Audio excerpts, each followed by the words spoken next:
at all. My life has been so completely different. And I think my life verse sums it up, and it's Hebrews 11, verse 11. It's a very well-known one. It's not like tucked away, but it means so much to me. Actually, I'm going to read it in the version that I know is, now faith is the substance of things hoped for, the evidence not yet seen. And doesn't that represent so much of our lives? Faith is the substance of things we hope for, but we don't see it on the ground yet. And that has been my life story, because my life story has, it's just not gone. I've had tragedies, I've had, going to Norway, that wasn't on the map at all. But I see God in all of it. His footprints are in all of it. And, like I was saying, I went to university and then I did a master's degree. But my master's degree didn't help me in Norway one bit.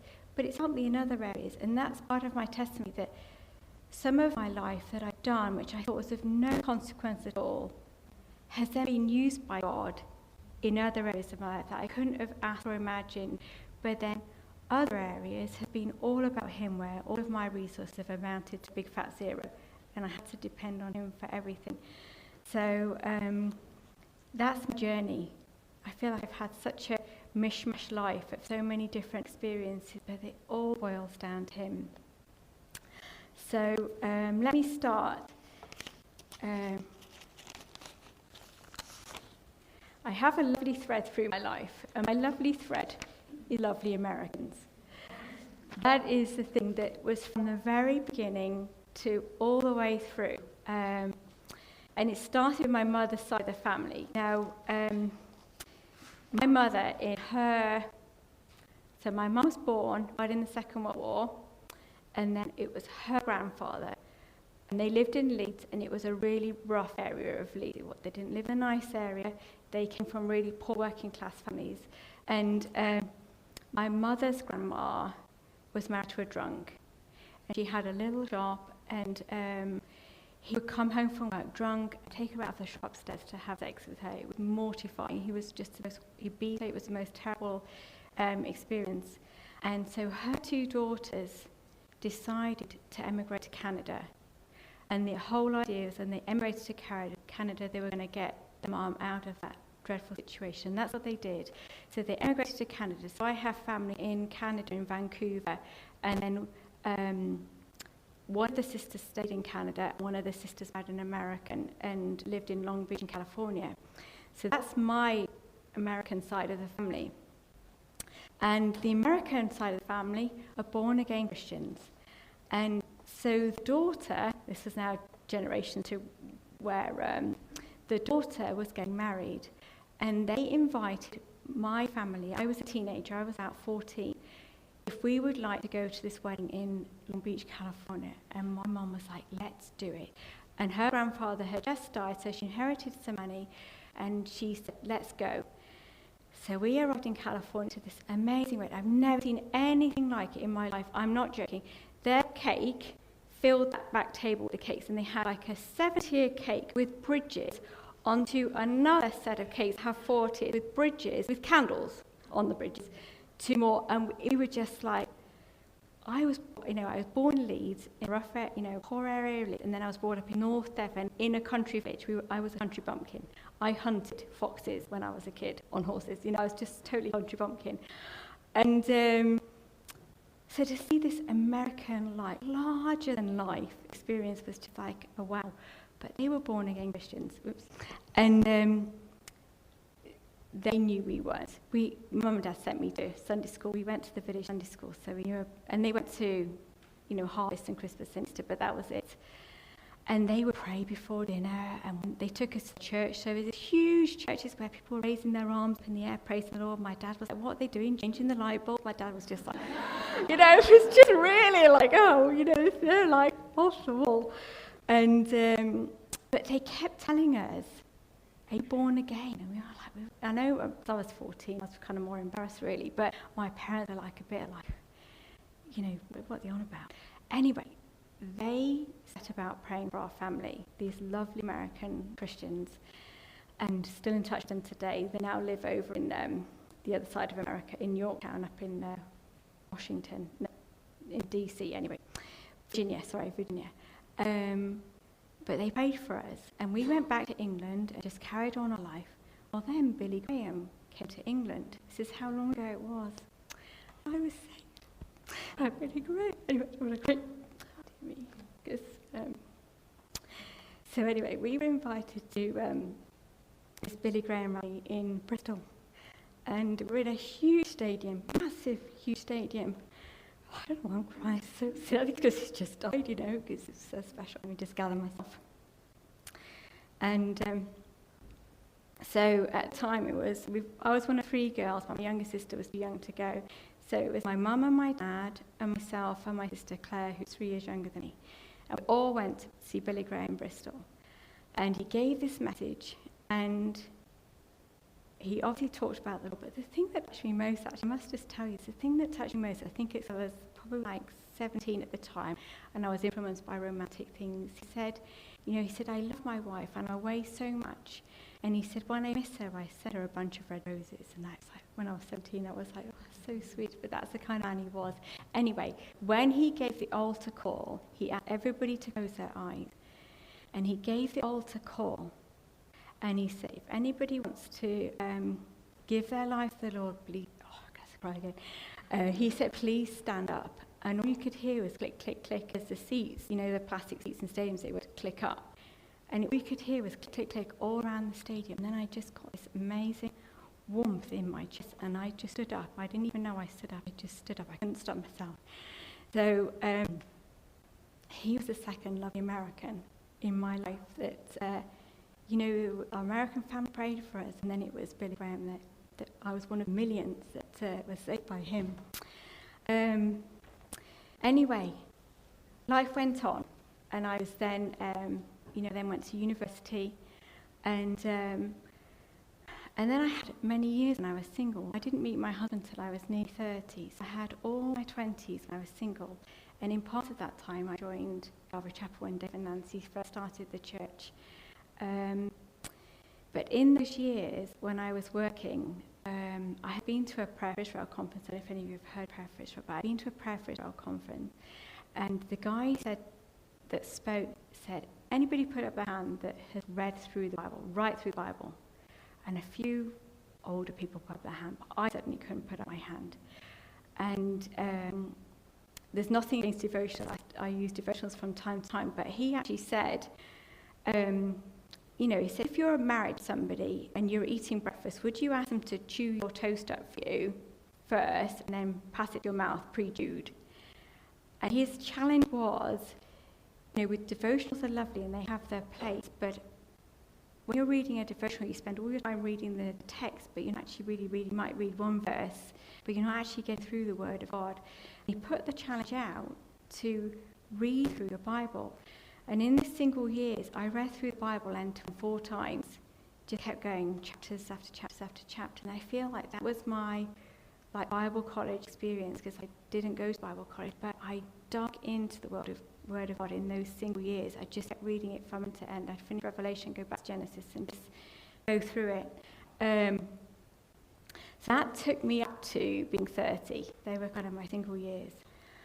And then at 30 years old, I had, I was well involved with Dave and Nancy at the church and doing all sorts of things. And many weekends I go away and visit my sister or friends, because I was single, and I was earning, a good amount of money, and I was traveling a lot. Anyway, there was one particular day, I don't know where I'd been, but I was on the M1 coming back north up to York, and the Lord said to me, give up your savings. Now, I can remember so much being in the car, on my own, in the car, and this voice said, give up savings. And I was like, you know how I talk? I'm like, So I started off like, My mom taught me to save money, save it for if the boiler breaks, because I bought a house by that time. If the boiler breaks, the car breaks, and you always got to have money. I'm in the M1, and the Lord's saying, I want you to take all your savings out. And I was just like, don't want to do that. I really don't want to do that. And this is when the Lord asks you to do something really strange, really contrary to how you're brought up, whatever. And I was getting really cross in the car by myself. And I'm not doing that. That's really stupid. I'm not giving up my savings. And the Lord said, give it up. So in the end, I said, right, who am I going to give it to? Because I was kind of cross by that time. And he said, as clear as day, your sister Sarah. So my sister Sarah was 10 years younger than me. And she was at university in Oxford. Not Oxford University, but Oxford Brookes, which was a Polytechnic, it's now the university. But anyway, she was at Oxford as a student, and my mum and dad didn't have much money, so I knew she was always struggling for money. So the Lord said, give it to Sarah. So I said, right, okay, calm down. I thought, right. So then I got right on it. When I got home, as soon as I could, I went to the bank, and I said to the cashier, can you arrange it so I can take this money out, so that I can give it to somebody and don't know who it's from? I don't want them to know who it's from, because I want them to do it anonymously. So I did that, and then I wrote a letter and I put, Dear Sarah, I want you to know that this is from Lord, and that you're not to know who it's from, and just be blessed. So I posted the letter off to her with the money, with the check inside, and off it went. So anyway, sometime later, Sarah rang me. She says, you won't believe what's happened, Catherine. Like, really? What's happened? I got this letter, she says. It's, someone's given me all this money. She says, increase my faith so much. And that's what I remember. She says, it's increased my faith so much. Well, do you know that's the last time I ever heard her speak? Because she was killed by a drunk driver right after that. And I think, can you imagine if I hadn't acted on that really strange request? If I hadn't have acted on that, I wouldn't have heard my sister say, this has increased my faith so much before she went to heaven. And they're the kind of things that you do that you think are really silly, really ridiculous, but you have no idea what is on the other side in the next chapter of your life. So she was hit by a drunk driver. She was knocked up into the window. She was pushing her bike on the pavement home on one of the main thoroughfares in Oxford. So she was pushing her bike on the pavement. It was about 11 o'clock at night. And this other student had been an all-day drinking binge, so he was tanked up to the top. He'd been drinking all day. He got in the car, he drove down the street. The street had a bend in it. He didn't make a corner. He mounted the pavement and hit my sister. My sister's head went into the window screen. So she was, the only thing that was keeping her alive was a brainstem right at the back here that was keeping her body functions going, but she had nothing was left. So she survived for 2 weeks and then she died. But the thing to say from that is, as the grieving process went on, and I'm sure some of you have lost people in life in this room, that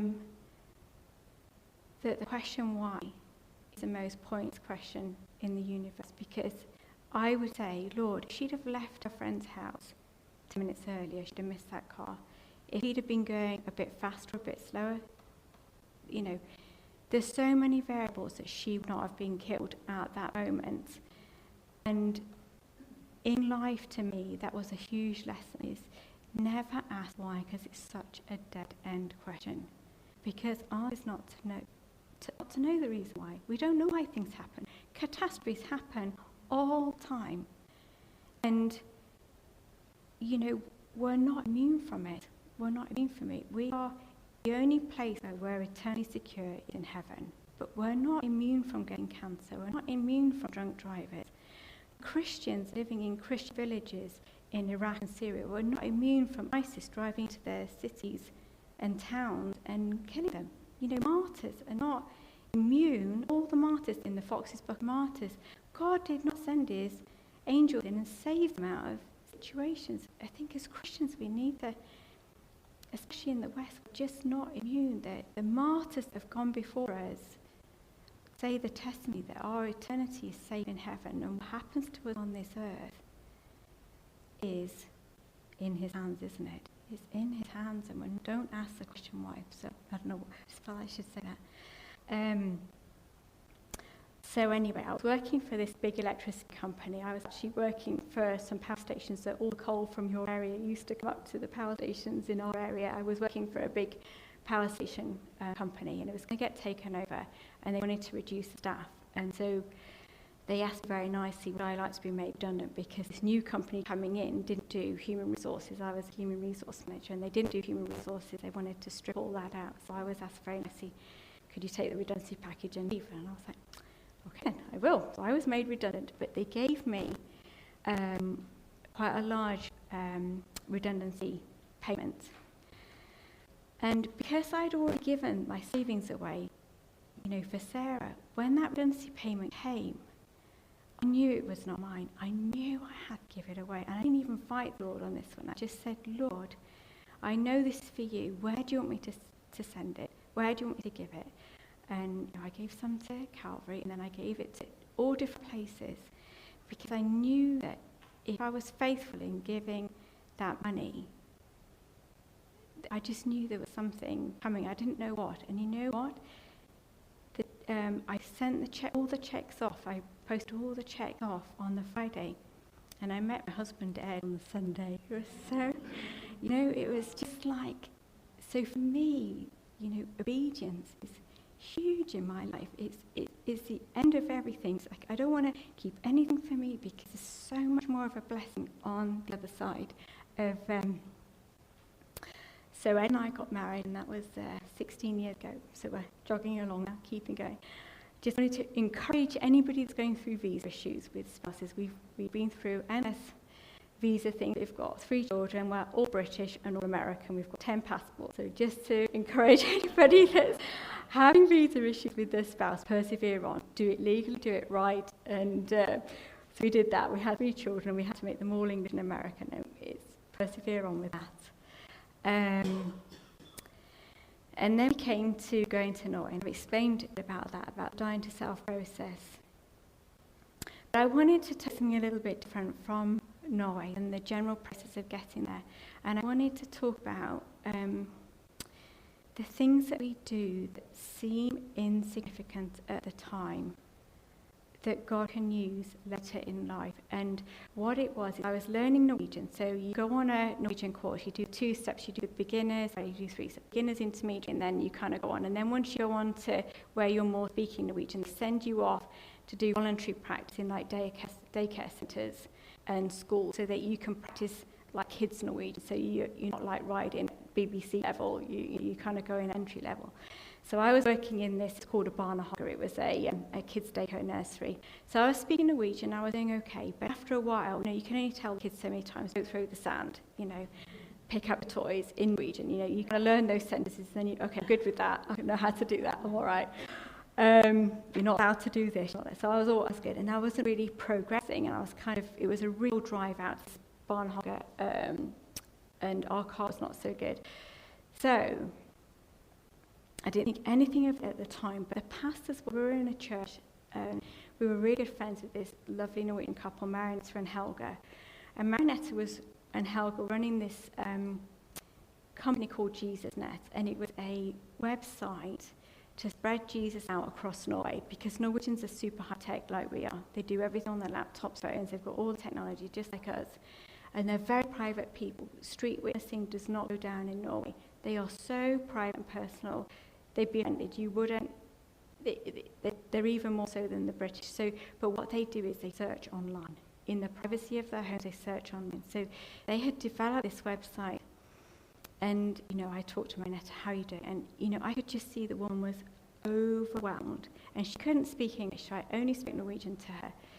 And the Lord just said to me, why don't you just stop at the barnehage, and why don't you just help Marinetta? Because you'll speak Norwegian, and the woman's overwhelmed. Just get alongside, because I'm administratively strong, and I can help her.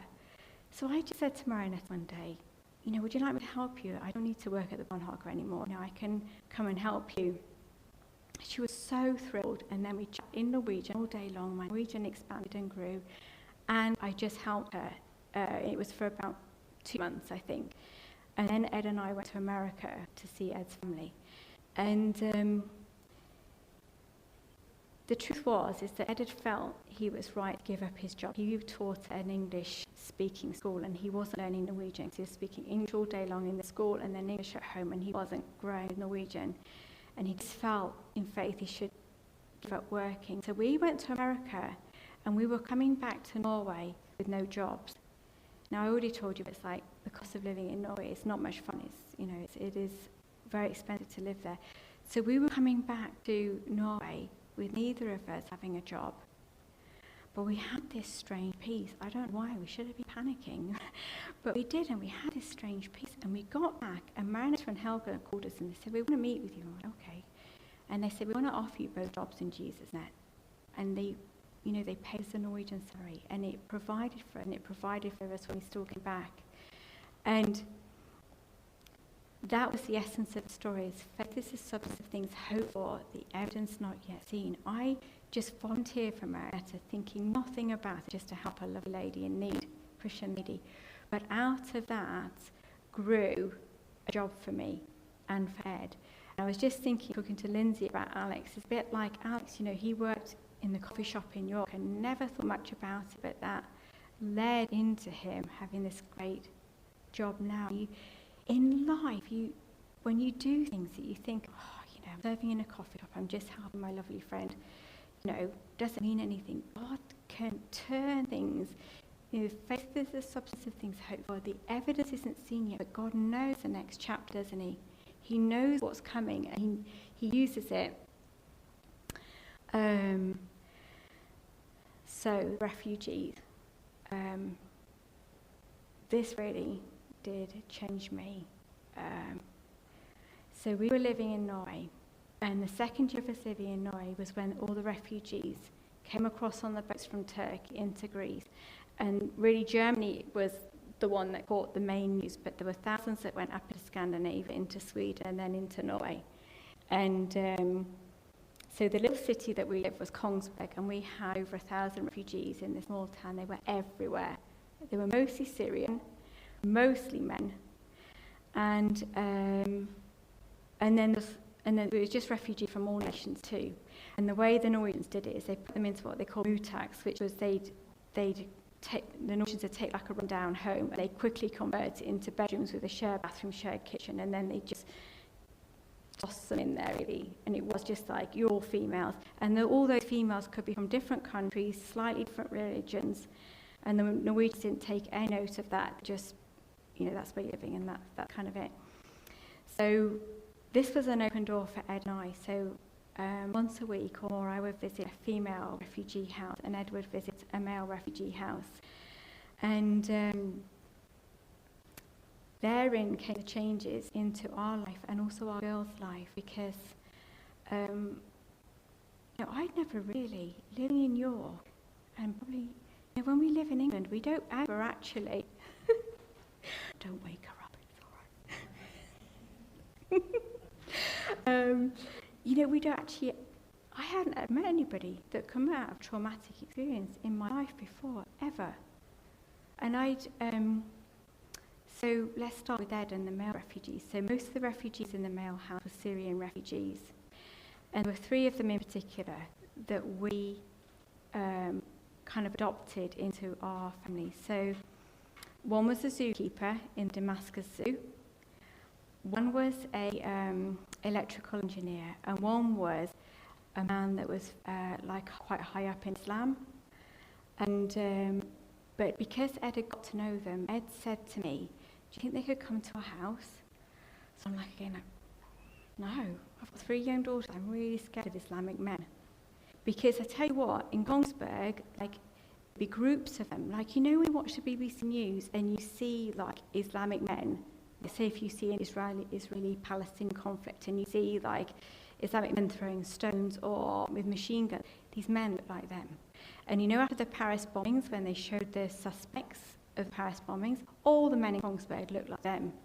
Honestly, you're walking around thinking, I have no idea. Are they going to do something to us? You're kind of scared, And I've got 3 little girls. The Norwegians were scared because most of the Norwegian kids are blonde. It was kind of scary, and I'd drive into the grocery store, and the grocery store that I went to had a high wall, and there'd be a ring of Arab men sitting on the wall, and they kind of look at you in a way that they do, that's quite intimidating. So you do have a secondary kind of fear, because you see it on the news, and it's they're right there, and I've got to get out my car in a minute, walk into the grocery store. you do feel a little bit scared and a little bit intimidated because they look like what you see on the news. So when Ed was asking me, can we invite these 3 Muslims to our house, these men, I was like, but Ed, they'll know where we live. And then they'll know where our 3 girls live. And I was really fearful. I don't know if any of you have ever felt anything like that, but I was scared, a bit scared. Anyway, he said, he left it with me. My husband never pushes me into anything. He left it with me. And I came back to him and said, yeah, let's have them round. So I cooked them a lovely meal, no pork. I cooked them this lovely meal. Well, they were the loveliest men. So the zookeeper couldn't really speak any English or any Norwegian, but he got his phone out and he was showing our girls him holding like 2 lion cubs under his arms, and he was saying in the morning he'd go to the cheetah and the cheetah would like stretch out, wait for him to stroke her tongue. Well, our girls thought this was amazing. They said, what's happened to the big cats? He said, I don't know. He said, who knows what's happened to those big cats in Damascus now? But he was the zookeeper. And then the guy that was very high up in Islam, he had, you know, when the Arab Spring happens in Syria, they protested first, and then Assad clamped down on them, and that's when the war really started. So this guy that was high up in Islam, he had protested peacefully in the beginning of the war, before the war started. Well, as soon as he did that, because his family name, he was high up in Islam, because his family name was really well known, his wife divorced him immediately, took her maiden name and took their 3 girls off to another part of Syria, and he's never seen them since. Because she didn't want his name, because she knew that Assad was after his family name and she wanted to get away. So when he came to our house and saw our 3 girls, he nearly burst into tears because he said, it's like being with my girls again. And how, you can't comprehend that, can you? I can't comprehend that. So he had escaped Syria, gone into Turkey, on and up to Norway, and he finds himself in our house having a home-cooked meal with our 3 girls. And he was chatting to Sophia, because Sophia was really into basketball at the time. So she came in with a basketball bouncing on the ground like this, showing, well, he nearly jumped off the seat. Sophia, what's wrong? Oh, he said, I thought it was bombs going off. And my little girl was, Sophia's 12, she was probably 10. She couldn't understand, gosh, you're scared because you think it's bombs going off, you know. Because a lot of them are going through post-traumatic stress from their trauma of Syria. And then the last guy, Adam, is a special one. He was he was an IT engineer, and he owned 3 homes, and he was a very, very wealthy Syrian with a beautiful family, 3 boys, and he had the most lovely life. 3 homes. He was in like the top set of Syrian society, and he had also protested at the beginning to protest against Assad's regime. So Assad picked him up and put him in prison for 3 years. So we're at the dinner table in our house, and he lost pigment on all his fingers were white up to about here, and then his coffee kind of colour started here. And Sarah was asking me, why are Adnan's hands white? And I looked at him because his English was very good, and I said, is it okay? Can we ask? He says, yes. He said, that's okay, I'll tell her. He said, well, when Assad picked me up and put me in prison, he just didn't put me in normal prison. He put me in an underground prison for 3 years. I didn't see daylight for 3 years. So all the pigment has come off my skin. And I just feel like it was so good for my children. She was like 12 at the time. No, 11, wherever she was. But to understand suffering, to understand that there's that man, he's been in like a cave underground for 3 years, didn't see the sunlight, and he lost his pigments. But he was going through post-traumatic stress disorder because in the prisons, in Assad's prisons, what they would do is they would do terrible atrocities. What they would do is they'd take about 30 people, 30 men or whoever it was, put them in a prison cell for about 5 people, shut the door. Then a few hours later, they'd open the door, machine gun in, and then slam the door shut as well, and leave them for 3 days. And then, the people would be dead, dying, injured in that prison cell for 3 days, and then they'd open it up and take whoever was alive out and get rid of the bodies. And so they are processing this kind of thing. And he said one day he was serving the rice in the prison. It comes in massive vats for prisoners. And they said they did it on purpose. They had shot his best friend and put him at the bottom of the rice pile and then put all the rice on top. So as he's serving, he suddenly finds his best friend dead in rice. And so the post-traumatic stress of that would wake, and that was just a few things. There was other things, his escape and everything. So that he was awake every night having dreams, reliving these traumatic experiences. And Ed was talking to him about the Lord all the time. He was so wanting to know about Jesus because he said, I want to know this Jesus. But he was, he was proper Islamic. He wasn't, Anyway, he said to Ed one day, he said, Ed, I've got something to tell you. He said, I had a dream. He said, I'm almost scared to tell you because I said, I don't know if that'll ever happen again. He said, last night I dreamt, and this white person, this beautiful, shiny white person was coming towards me. He said, I was afraid. He said, I was so afraid. And he said, as the man came towards me, love and peace radiated from him. And he said, the man stepped forward and put his hand like behind my head, as a father would do to his son, and said, everything will be well with you. And so Jesus came to him, and that's why I wanted to read, the image of Jesus in heaven, because what he saw was the same image. And when John, I don't know if you remember, but when we read it, when John saw him, Jesus said, do not be afraid, and Jesus put his hand out to him exactly like that. And so that was Adnan. So how much time do I have? Where are we at? 3 o'clock, I should finish soon. So I wanted to tell you about another lady called Gloria, but I think I should only tell you it insofar as Gloria was a refugee from the Congo. I don't know if any of you have heard much about Congo, but Congo has the highest rapes in the world because of the soldiers that go back and forth from village to village. And that was 8 years ago. The Democratic Republic of Congo is starting up again, the war starting there again. But she escaped 8 years ago. And I can remember sitting on her bed in the Mutak, and I got to know her. And she told me her story. I didn't even know what to say. Because I felt so ill-equipped to even find the words, because what had happened to her, she lived in an African village in Congo, and some armed men, she didn't know which side they were on, but just armed men came in one of those flatbed trucks, where they come in with the guns and everything, and they just slaughter people in the village. So you've got no warning. She says they come into the village, everybody scatters. There's no time to think, right, have I got all the children? Let's just get the children organised in a nice line, and we'll just go and hide.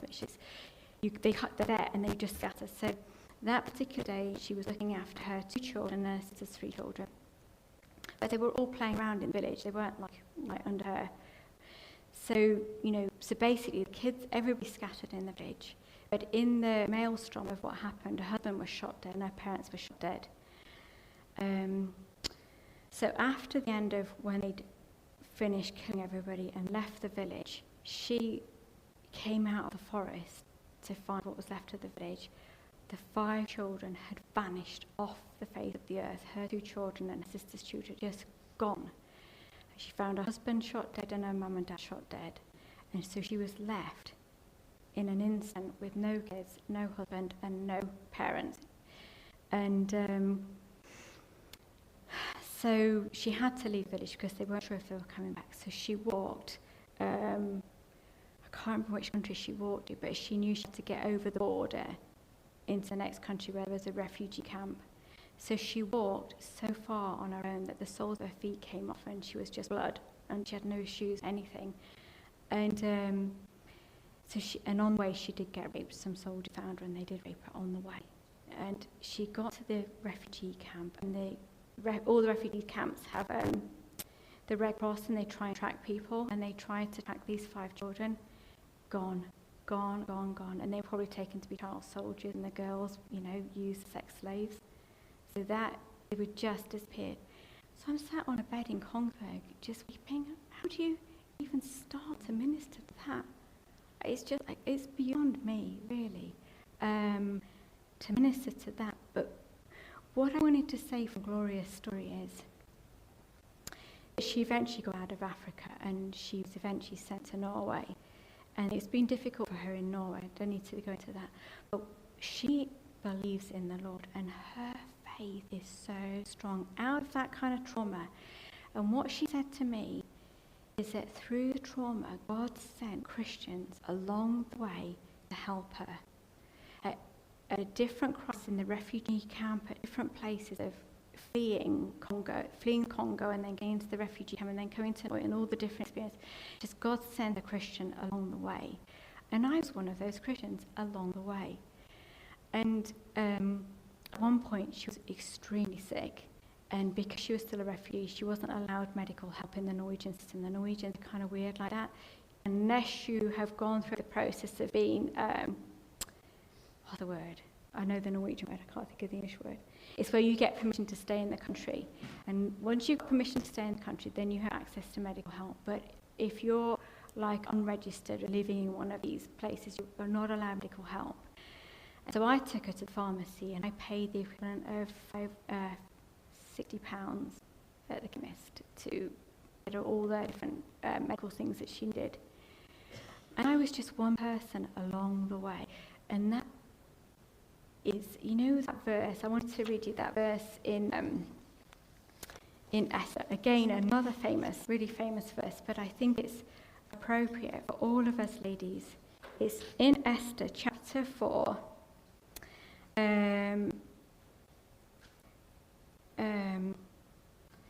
verse 12. I'll just read it down. And it's when Esther was trying to decide whether she was going to do this thing to help the Jews. And Mordecai comes back to her and said to Esther, he sent back this answer, do not think that because you are in the king's house, you are alone of all the Jews who will escape. For if you remain silent at this time, relief and deliverance for the Jews will arise from another place, but you and your father's family will perish. And who knows but that you have come to your royal position for such a time as this.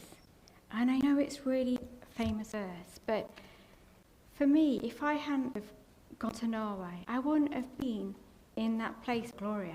We wouldn't have been in that place for Adnan. And then Adnan had a dream about Jesus. Unless I died to self and got over myself and, gone and been in that place where we were a thread in a tapestry. I'm only a thread in a tapestry, where you touch people's lives that have absolutely nothing. Refugees have nothing. We were getting them clothes. Ed was going around buying gloves. The refugees from Syria, the guys that have anything. It gets to -20 in Norway. It's not fun when it's really cold.